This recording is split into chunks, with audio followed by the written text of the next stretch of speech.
오늘 제목을 복된 성도의 모습 이렇게 한번 정해봤습니다. 복된 성도의 모습. 여러분들이나 저는 모두 다 복된 성도인 줄로 믿습니다. 네. 아멘. 문화방송 1997년이라고 하면 우리 대한민국의 가장 비극적인 날이었다 라고 이야기를 해도 과언이 아닐 겁니다. 왜냐하면 IMF 한파가 우리 한국 땅을 확 몰아쳤기 때문에 그래요. 그런데 이런 어려움과 힘든 상황 가운데에 방송사에서는 참 한 3년, 4년 정도를 국민들의 마음의 용기와 힘을 불어넣기 위해서 만들어 놓은 프로그램이 있는데 그게 뭔가 하면 성공시대라고 합니다. 성공시대. 그러니까 그 당시에 성공한 사람들을 방송 출연해서 어떻게 성공을 했는지, 어떤 일들을 했는지 그런 모습들을 보여주면서 그 어려운 시경을 살아가는 사람들에게 삶의 지표를 보여주고 싶었던 거죠. 그래서 198명이나 되는 사람을 출연시켰고 또 여러 사람들을 통하여 위로를 받기도 하고 힘을 얻기도 했답니다. 그런데 이제 2001년 7월에 박세리 선수를 마지막으로 해서 그 프로그램이 이제 폐지가 되었대요. 그 198명이 출연한 그 성공시대에 그 성공한 사람들이 나열해 놓은 여러 가지 주제들 중에 성공한 사람들의 표본이라고 합니다. 6가지를 탁 뽑아 놓았더라고요. 한번 보시겠습니다. 첫 번째는 뭔가 하면 진짜 성실했다는 겁니다. 성실하고 열심히 살았다는 거죠. 두 번째는 자기의 재능을 살려서 생활했다는 겁니다. 그러니까 천재적인 능력이나 높은 기술력으로 그 일들을 성공했는 것이 아니라 자기에게 주어진 그 재능을 가지고 1번처럼 열심히 생활하고 성실하게 했더니 결국에는 그런 열매들을 거두더라 라고 얘기합니다. 세 번째 더 중요한 것은 이 사람들이요 성공했다고 만족해하지 않더라는 겁니다. 아무도 자기는 성공하지 않았대요.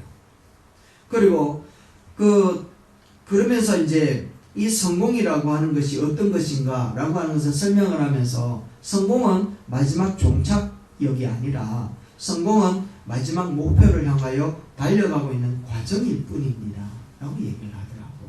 그래서 나는 성공한 사람이 아니다 라고 얘기를 하는데 네 번째 이 사람들은요 어려운 환경들을 다 딛고 일어났다.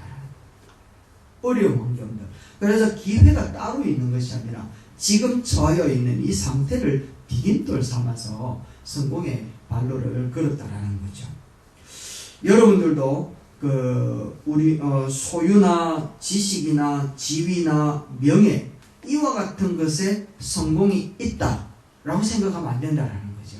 성공이라고 하는 것은 얼마나 가졌느냐, 또 어떤 지위에 또 얼마나 아느냐 이런 이야기들이 아니더라는 겁니다. 이 사람들이 하는 말이 무엇인가 하면 성공이라고 하는 것은 내가 어떤 존재로 있느냐라고 하는 것을 얘기하더라고요.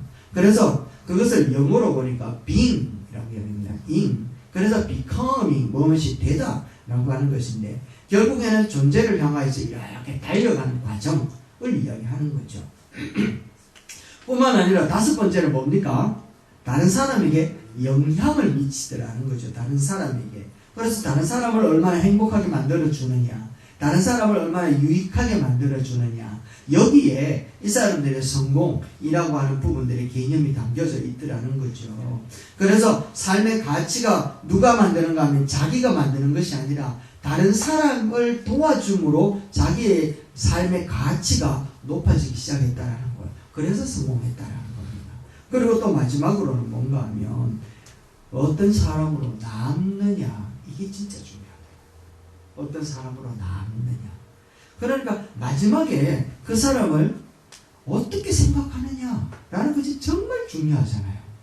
우리가 아는 것처럼 고 박원순 시장 같은 경우에는 정말 그의 삶이 참 청렴결백하게 다른 사람에게 모델이 되고 여러 사람에게 힘을 줬지만 근데 그 끝이 너무 안타깝지 않습니까? 그죠? 그것뿐만 아니라 우리 부산시장 오거돈 씨 같은 경우에도 얼마나 열심히 살았는지 몰라요. 장애까지 있는 사람이고 장애인들을 위해서 참 많은 일을 했던 사람이었어요. 그런데 끝이 안타까울 수 있다는 거죠. 훌륭한 목사님들도 그랬고 훌륭한 훌륭한 사업가들도 그렇고 마지막이 안 좋아요. 그래서 사자성어로 보면 뭐가 좋아야 된다고? 유종의 미가 있어야 된다라고 얘기하더라고요. 유종의 미가 아름다울 수 있는 저와 여러분 되시기를 주의 이름으로 축원합니다. 이렇게 6가지를 이 사람들에게 198명이 성공한 사람들을 쭉 이렇게 드라마를 보고 이렇게 정리를 했는데 이런 6가지 특징을 갖고 있대요. 그렇다면 하나님 나라에 있어서 진짜 그러면 성공한 사람을 이 성공 시대에 출연시킨다면 어떤 사람을 제일 먼저 출연시킬 수 있을까요? 여러분들 머리에 탁 남는 사람, 성공한 사람 누구를 꼽을 수 있습니까? 물론 딱 떠오르는 사람 다윗을 꼽을 수 있겠죠. 또 이제 완전 자수성가한 야곱도 꼽을 수 있을 겁니다. 그런데 오늘은 그 요셉이라고 하는 이 사람을 이야기를 하면서 진짜 그렇다면 성공이라고 하는 사람을 이 사람들이 이야기해 놓은 이 6가지가 성경에도 맞나? 성경에 성공한 사람들은 그럼 어떤 개념을 가지고 있느냐라고 하는 것을 우리가 보고 싶다라는 거죠. 여러분 성경에서 성공한 사람은 어떤 사람이 성공했을까요? 본문에 나와 있는 이 요셉은 신임을 받았던 사람이었습니다. 많은 사람들에게. 왜냐하면 이 사람은 진실했거든요. 성실했거든요. 그래서 그의 능력을 인정을 받았던 사람이었습니다. 뿐만 아니라 이 사람은요, 다른 사람을 정말 즐겁게 만드는 사람이었습니다. 요셉이 일을 하는 곳에는 다른 사람도 신나서 일할 수 있게끔, 또 다른 사람이 신바람 나게 만들기도 하고 다른 사람이 일하는데 능력이 있게끔도 만드는 그런 사람이 바로 요셉이었다는 거죠. 요셉이 일을 하면 많은 사람들의 기쁨을 주고 이런 사람이 지도자가 되어 있는데 이 사람이 지도자가 될 수 있었던 건 첫 번째는 무엇인가 하면 그는 노예였지만 정신은 주인의식을 갖고 있었다는 겁니다. 그것을 우리는 첫 번째 뭐라고 얘기를 하는가 하면 이렇게 얘기를 합니다. 첫 번째, 환경을 극복했다라고 얘기를 하고 할 수 있다는 겁니다. 이 사람은요, 우리가 아는 것처럼 형들한테 팔려간 사람이잖아요. 어릴 적에 아버지의 사랑을 유독 신이 많이 받았던 사람이었습니다. 그가 한순간에 노예로 팔려가 버렸다는 겁니다. 그렇다면 그에게 찾아온 그 충격은 이루 말할 수 없었을 거라는 거죠. 그런데 그가 어떻게 생활했기 때문에 가정 총무로서 그의 일을 감당하게 되었는데 창세기 39장 4절 말씀을 보면 요셉이 그의 주인에게 은혜를 입었다. 그를 섬기면서 그가 요셉을 가정 총무로서 안고 자기의 소유를 다 그의 손에 위탁했다. 우리 한번 4절 우리 한번 읽어볼까요? 시작. 요셉이 그의 주인에게 은혜를 입어 섬김에 그가 요셉을 가정 총무로서 안고 자기의 소유를 다 그의 손에 위탁했다. 어떻게 이런 일이 일어날 수 있었을까요? 한낱 16살 정도 되어져 있는 그 작은 아이, 종으로 팔려온 외국 아이거든요. 히브리 이스라엘 사람이니까 애국 이집트에 팔려갔으니까 외국 사람이란 말이에요. 그 사람한테 어떻게 자기의 가정의 모든 일을 다 맡길 수 있었을까? 그런가 하면 또 우리가 아는 대로 죄수로 감옥에 끌려가잖아요. 감옥에 끌려갔는데도 이 요셉은 어떻게 평가를 되는가 하면 39장 22절 말씀에 보면 이렇게 얘기를 합니다. 같이 한번 볼까요? 시작. 간수장이 옥중 죄수를 다 요셉의 손에 맡김으로 그 재반 사무를 요셉이 처리했다. 요셉이 죄인으로 끌려왔단 말이죠. 그러니까 이방에 정말 그 볼품없는 그 아이 하나가 말도 통하지 않는 상황 가운데에 그 이제 기라성 같은 사람들이 감옥에 있는 그곳에 이렇게 끌려와 가지고 있는 그런 상태에 그 죄수의 모든 일들을 요셉이 다 맡아서 했다. 이건 어떻게 우리가 설명할 수 있는 방법이 없어요. 그리고는 그가 왕 앞에 섰을 때는 또 어떤 일이 벌어졌는가 하면 왕조차도 요셉에게 은총을 베풀더라는 겁니다. 41장 44절 말씀인데 한번 보세요. 바로가 요셉에게 이르되 나는 바로라. 바로라고 하는 말이 왕이다 이런 뜻이거든요. 나는 왕이다. 애굽 온 땅에서 네 허락이 없이는 수족을 놀릴 자가 없으리라. 희한하지 않습니까? 요셉이 가는 데마다 집에서 모든 일을 총무 역할을 하고 감옥에서도 총무 역할을 하고 왕의 왕족이 되어 왕과 같은 총리에 되어지니까 거기서도 그런 이제 총무 역할을 하게 되더라는 거죠. 이 요셉이라고 하는 이 인물은 어떻게 그렇게 되었을까라고 이야기를 할 때 그것이 바로 환경에 지배당하지 않았다는 겁니다. 한번 생각을 해보십시오. 우리 같은 경우에는 얼마나 실족하고 낙심하고 하나님을 향하여 돌을 던지면서 등을 돌리면서 드라마에 얼마나 많은 말들 대사들이 그런 대상이 나옵니까? 내가 얼마나 많이 당신한테 기도를 했는데 이렇게 일을 만들어 가다니 어떻게 당신 그럴 수가 있습니까? 당신을 섬기고 믿는 자들을 내가 가만히 두지 않겠다 라고 할 정도로 드라마에서 공공연하게 하나님을 향하여 대적한 그런 말들을 하는 게 오늘날 드라마에도 정말 많이 나오고 있더라고요. 그게 우리 인간의 본성이잖아요. 그죠? 더 중요한 것은 그는 과거의 노예가 되어져 있지 않더라는 겁니다. 과거에 묶여 있지 않더라는 겁니다. 우리는 살아가는 동안에 과거에 묶여가지고 현재를 살지 못하는 사람들도 참 많이 있는 걸로 알고 있습니다. 형이 동생을 팔았잖아요. 아버지가 사랑했던 아들이었는데 한순간에 팔려가고 인신매매 당해가지고 그 먼 길 애국으로 갖게 되어졌다는 겁니다. 그것도 끌려갔으니까 조그만 아이가 뭔 신발인들 있었겠습니까? 끌려갔다니까요. 종으로. 노예로 팔려갔으니까 그의 인생은 이제 처음부터 끝까지 뭐로 불려지는가 하면 노예라는 거예요. 노예. 그가 아이를 낳아도 노예일 수밖에 없단 말이죠. 그러니까 이제 그는 그의 인생뿐만 아니라 그의 자손까지도 노예로 전락할 수밖에 없는 절체절명의 순간, 그러니까 차라리 죽는 게 낫다 할 정도라는 거예요. 죽는 게. 그 비참한 노예로 끌려갔던 그 요셉이었습니다. 그러니까 그 요셉에게 그 마음에는 억울함이 얼마나 컸겠노. 한으로 생각한다면 우리가 생각하는 것 이상으로 한이 묻혀있는 사람이 되었을 거라는 겁니다. 아마 정신병자가 되지 않으면 살 수 없을 정도로 이 사람은 가슴이 터졌을 거라는 거죠. 그런데 이 요셉은요, 과거에 묶여서 현재를 살지 않더라는 겁니다. 한번 따라합시다. 과거에 묶이지 맙시다. 과거에 묶이지 맙시다. 과거를 벗어날 수 있는 사람이 되었다라는 겁니다. 과거는 과거로 두자라는 겁니다. 어떤 그 유행가에도 보면 그 과거는 정말 내게 소중한 시간들이었다라는 거죠. 그것이 결국 오늘 나를 만들어내었다라고 이야기하는 그런 가사들도 있습니다. 정말 비참한 것이 결국에는 그 지난날의 억울함 때문에 또다시 얽매여서 다시 그 억울한 삶을 포기하면서 과거 때문에 망쳐버리는 사람들이 너무 많이 있더라는 겁니다. 그런데 요셉은 그런 점에서 굉장히 훌륭했다라는 겁니다. 그 억울함을 풀고 그 억울함을 우리가 가슴 가운데 있었을는지는 모르지만 그런데 자유했다라는 거죠. 온전히 자유한 심정으로 그는 살았고 전혀 소망이 없는 노예 생활에서도 그는 과거를 다 떨쳐버렸다. 뭐 잘해도 노예고 못해도 노예고 노예로 살다가 노예로 죽을 수밖에 없는데 이 요셉은 과거를 떨쳐버리고 진실 하나만을 꼭 붙들고 살았다라는 거죠.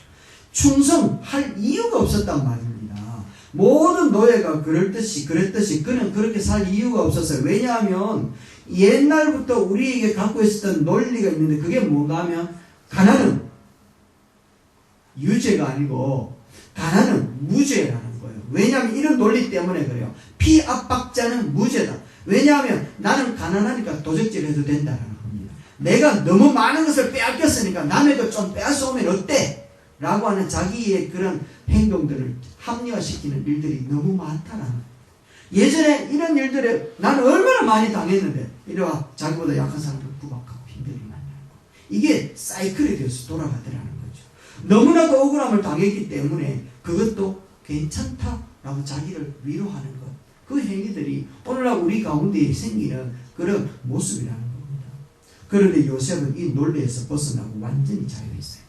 아무 소망도 없는 노예 생활이었지만 그는 현실을 그대로 받아들이고 진실하고 성실하고 열심히 살 수 있었던 사람이었습니다. 그래서 한 따라 환경을 핑계거리로 만들지 말자. 환경을 핑계거리로 만들지 말자. 그래, 환경을 핑계거리로 만들면 안 돼요. 환경을 핑계거리로 만드는 것이 아니라 환경을 디딤돌로 만들어야 돼요. 한번 따라합시다. 환경을 디딤돌로 만듭시다. 그럼 환경을 디딤돌로 만들어야 돼요. 성경에 많은 사람들이 성공이라고, 오늘날 이야기하는 성공이라고 하는 반열에 이르고 하나님이 보시기에 참 잘했다 라고 하는 그 반열에 이르기 위해서는 반드시 환경을 디딤돌 삼는 그 믿음이 필요했던 거죠. 요셉은 환경을 걸림돌로 삼는 게 아니라 디딤돌 삼아서 하나님 앞에 성실한 모습으로 접근하고 나아갔던 것을 우리에게 보여줍니다. 두 번째는요, 이 요셉은 그런 상황 가운데서도 자기의 정체가 뭔지 알았던 거예요.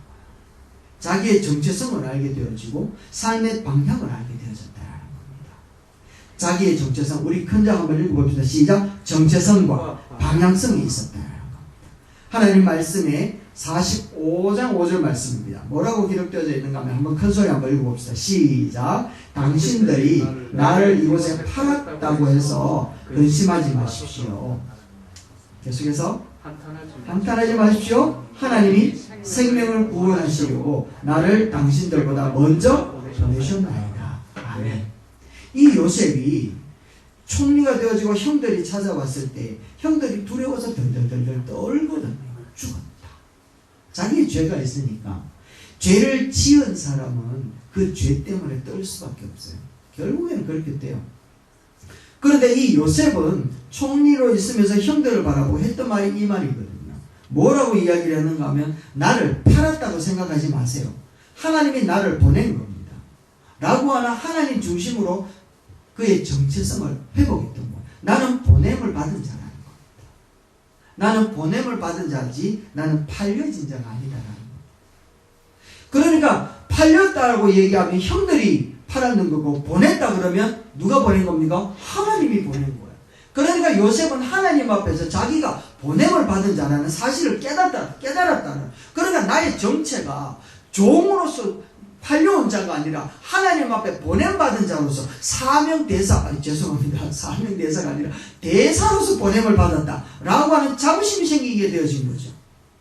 그래서 그는 그의 삶 속에서 어려운 환경과 여건과 상황 가운데 어떤 의식을 가졌는가 하면 하나님이 나를 보냈다 라고 하면서 하나님 앞에서 살기 시작을 하는 거예요. 호람데오라고 얘기를 하는 거죠. 그래서 우리 성도들은 이것을 절대로 잊으면 안 되는 거예요. 우리는 하나님 앞에서 성실한 이유가 어디에 있느냐? 바로 하나님이 보내기 때문에 성실해야 된다는 겁니다. 내가 성공하기 위해서 성실한 것이 아니라 하나님 앞에 보냄받은 자이기 때문에 성실할 수밖에 없다. 이런 개념이 우리 가운데 일어날 수 있게 되기를 주의 이름으로 축원합니다. 네. 아멘. 여러분 창세기 12장 1절과 2절과 3절 말씀은 창세기 11장까지의 내용하고는 판이하게 다른 겁니다. 우리 남전도에서 성경 공부를 했지만 구약에서 11장과 12장은 엄청나게 달라요. 11장까지는 세계사가 어떻게 흘러가는지 하나님이 없는 자들이 중심이 되어서 그들의 제국을 만듭니다. 그 제국의 대표가 뭔가 하면 바벨론이거든요. 그래서 폭력과 힘과 능력 가지고 하나님 없이도 제국을 만들어가는 그 세계가 1장부터 11장까지 계속해서 기록해져 나옵니다. 그래서 바벨 탑 사건도 그곳에 있죠. 하나님이 개입을 해버린 노아 홍수 사건도 그곳에 있고요. 그렇게 하나님께서 간섭하지만 여전히 하나님을 떠나가는 저 일반인 세계사의 속에서 그들을 구원하기 위해서 하나님이 꿈을 꾸고 계획을 가집니다. 그게 무엇인가 하면 세계사 속에 하나님의 나라를 하나 만들자. 그래서 그 하나님 나라를 중심으로 해서 하나님 없이 흘러가는 저 세계를 향하여 하나님께로 돌아올 수 있는 그런 통로로서 하나님을 만들고 싶었던 겁니다.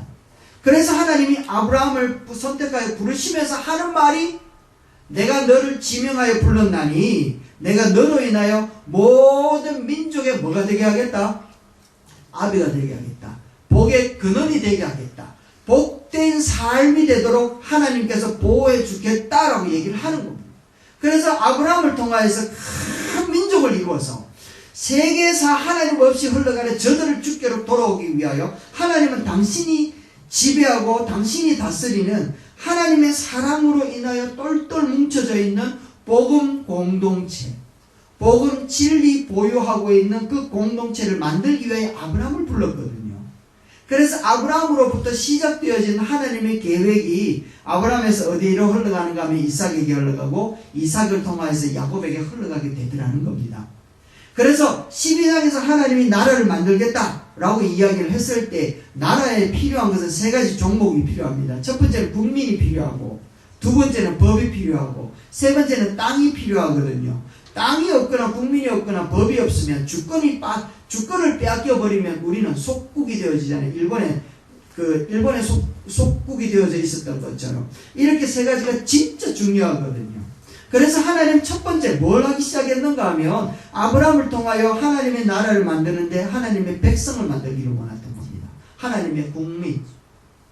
그래서 하나님은 아브라함, 이삭, 야곱을 통하여서 어디로 데리고 가는가 하면 애굽으로 데리고 가잖아요. 애굽으로 갈 때 그 야곱의 형제들, 가족들 전부 몇 명이 갔습니까? 70명이 들어가거든요. 70명. 그런데 그곳에서 430년을 지내고 난 다음에 그 출애굽을 할 때에는 그들이 몇 명이 나왔는가 하면 400명, 400만 명이 나옵니다. 400만 명. 그러니까 그 애굽 땅에서 무엇이 만들어졌는가 하면 하나님 나라를 구성할 수 있는 국민이 만들어진 거예요. 그래서 그 국민을 만들기 위해서 하나님이 누구를 먼저 보냈는가 하면 요셉을 보낸 거예요. 하나님은 430년 후에 하나님이 아브라함에게 이야기했던 그의 나라를 만들기 위하여 하나님께서는 그 국민들이 있도록 하나님은 미리 430년 전에 요셉을 통하여 그곳에 보석을 두신 거예요. 그것을 요셉은 깨달았던 거죠. 맞다, 하나님께서는 나를 팔아먹은 분이 아니라 나를 보내신 분이다라는 사실을 깨달은 거예요. 그래서 하나님 앞에 이 요셉은 엉망진창으로 살 수 없었고 하늘 품고 살 수 없었고 자기 마음대로 살 수 있었던 존재가 될 수 없었던 거죠. 그래서 보냄받은 자의 모습으로 그는 성실하게 살고 바르게 살고 하나님 앞에서 살아야 된다는 그 개념과 그 의식을 가지고 살았던 거예요. 그래서 우리가 잘 아는 것처럼 보디발의 아내가 찾아와서 나와 함께 즐기자라고 했을 때 뭐라고 이야기하는가 하면 안 됩니다. 나는 하나님을 믿기 때문에 안 됩니다라고 얘기합니다. 그러니까 보디발의 아내가요 치마를 훌떡 벗더니 그 하나님이라고 하는 하나님 앞에 팍 던져버린 거예요. 왜냐하면 보디발의 아내는 하나님이나 뱀이나 깨굴이나 이 신들은 전부 다 똑같은 우상으로 생각하고 있었거든요. 그래서 그 우상에다가 치마를 확 던져버리면서 봐라, 보지도 못하지 않느냐, 괜찮다라고 얘기하니까 요셉이 했던 말이 당신이 믿는 저런 우상은 못 보는 우상이지만 내가 믿는 하나님은 보시고 아시고 들으시는 하나님이십니다. 그래서 나는 할 수 없습니다 라고 이야기를 하면서 그 자리에 도망쳐가더라는 겁니다. 코람데오 정신 때문에, 그는 보냄받은 자라는 그 사실 때문에 그는 그 유혹 앞에서 감히 흔들리거나 하나님을 포기할 수가 없었던 거죠. 그것 때문에 그는 감옥에 가서 그것 때문에 그곳에서 고통을 당했지만 하나님 앞에 하나님을 지킨 하나님의 백성을 하나님이 가만히 두면 되겠습니까? 여러분, 하나님 가만히 두면 그 하나님입니까? 가만떼기입니까? 그렇죠? 하나님 앞에 바로 선 사람을 하나님이 가만히 놔두면 하나님이 왕도 아니고 아무것도 아니잖아. 그러니까 하나님이 요셉을 붙들 수밖에 없는 거예요. 왜? 하나님은 요셉을 보내신 데는 분명한 이유와 목적이 있었기 때문에. 요셉이 거기서 죽으면 하나님이 낭패거든. 하나님 도와줄 수밖에 없는 거예요. 하나님을 붙든 자에게 하나님이 함께하고 붙들어 주시는 줄로 믿습니다. 그것에 불평과 원망하지 않아요. 여전히 최선을 다하여 호람되어 하고 있기 때문에 그래요. 그랬더니 하나님께서 그를 붙들어서 함께 하시는데 이야, 놀라운 사실이 벌어집니다. 어떤 사실이 벌어지는가 하면 하나님이 요셉과 함께 하는데 이 요셉과 함께하는 이 사실을 누가 아는가 하면 요셉 주변에 있는 사람들이 알아요. 뭐라고 이야기하는가 하면 창세기 39장 3절입니다. 네, 집사님. 왔다 갔다 하죠, 집사님. 찾아내기 힘드실 겁니다. 창세기 39장 3절. 우리 같이 한번 읽어봅시다. 시작. 그의 주인이 여호와께서 그와 함께 하심을 보며 또 여호와께서 그의 범사에 형통하게 하심을, 할렐루야. 이게 영광이라는 거예요. 이게 영광. 여러분, 하나님 앞에 영광 돌립니다라고 하는 이 영광이 무엇인가 하면, 내가 이렇게 살고 있는데 또 다른 누군가가 날 보면서 와, 하나님을 본다라는, 하나님이 함께하는 그 손길이 보이는 거, 이게 영광이라는 거죠. 그러니까 이 보디발이 보고 하는 말이, 이 말이, 우리 집에 와, 복덩어리가 들어왔다, 어쩌면 복덩어리 들어왔다, 이래 되는 거야. 저 사람 때문에 우리 집이 복을 받는구나. 와, 농사가 저 사람 때문에 잘 되네. 내가 하는 일이 저 사람 때문에 잘 되는구나. 와, 할렐루야, 할렐루야. 네가 믿는 하나님 누구? 이래 되는 거야. 이게 바로 복의 근원이 됐다라고 하는 증거와 그 감동을 주시는 모습이라는 거죠. 여러분, 창세기 45장에 가서 그는 유명한 간증을 하지 않습니까? 형들을 만났을 때 형님들이 벌벌 떨면서 두려워할 때 했던 말이 아까 우리가 보았던 것처럼, 하나님은 나를 파신 분이 아니라 나를 보내신 분이십니다. 여러분, 이 정체, 여러분들의 정체성이 되기를 주의 이름으로 축원합니다. 한번 따라합시다. 나는 팔려진 자가 아니라 보냄받은 자입니다. 아멘. 감사합니다.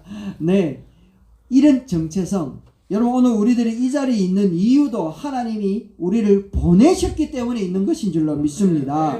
우리가 세상의 빛이 되어야 돼요? 아니면 우리는 세상의 빛이래요? 우리는 이미 세상의 빛이라고 얘기합니다. 우리는 소금이 되어야 됩니다. 소금의 삶을 살아야 됩니다. 이게 아니에요. 우리는 세상의 소금이다 라고 얘기를 하고 있습니다. 이미 하나님은 우리를 보기, 너는 세상의 소금이다, 너는 세상의 빛이다, 끝. 소금이 소금 되려고 애 쓰는 건 그게 소금입니까? 소금 아닙니까? 설탕이 소금 되려고 애 쓰지, 소금은 소금 되려고 애 안 쓴단 말이죠. 소금은 자체가 소금이라는 거예요.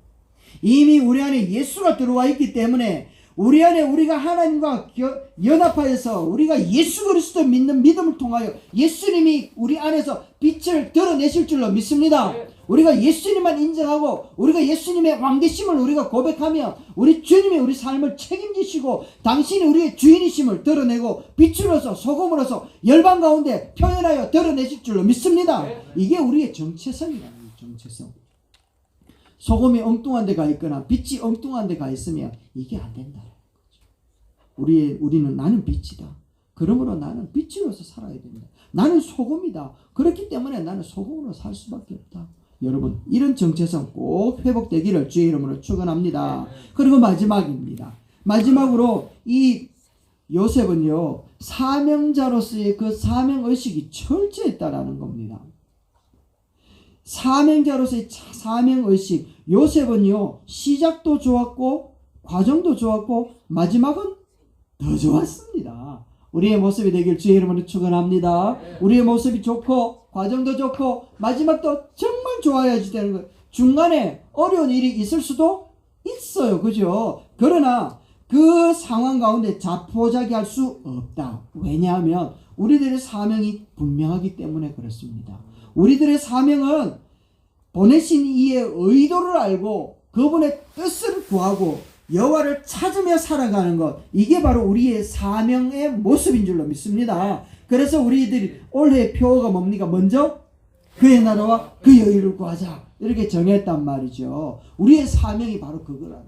순간순간마다 하나님이 내게 역사하셨던 그 기억을 부여잡고 내 삶 속에 하나님, 오늘도 에베네셀을 하셔서 임마누엘로 나를 이끌어 주신 하나님을 구하고 찾으며 그 뜻을 이루어내기 위하여 오늘 내가 성실하게 살아가는 것, 이게 바로 그의 나라와 그의 의를 구하는 것이요, 시편에 말씀하시기를 이런 사람이 어떤 사람이라고요? 복 있는 사람이다 라고 얘기하는 거예요. 시편 119장 2절 한번 읽어봅시다. 시작. 여호와의 증거들을 지키고 전심으로 여호와를 구하는 자는 복이 있도다. 할렐루야. 하나님의 은혜를 부여잡고 하나님의 약속을 부여잡고 하나님이 내게 약속하시고 이끌어 주셨던 그 은혜를 놓치지 아니하고 그것을 증거 삼아서 날마다 그 자리를 지키면서 전심으로 오늘도 나의 삶 속에 하나님이 역사하실 거야. 하나님의 뜻은 반드시 합력해서 선을 이루실 줄로 믿습니다. 하며 그 믿음을 가지고 비록 나는 어렵지만, 비록 나는 힘들지만, 비록 나는 내 뜻대로 되는 것은 없다 할지라도 나를 보내신 분이 함께 계셔.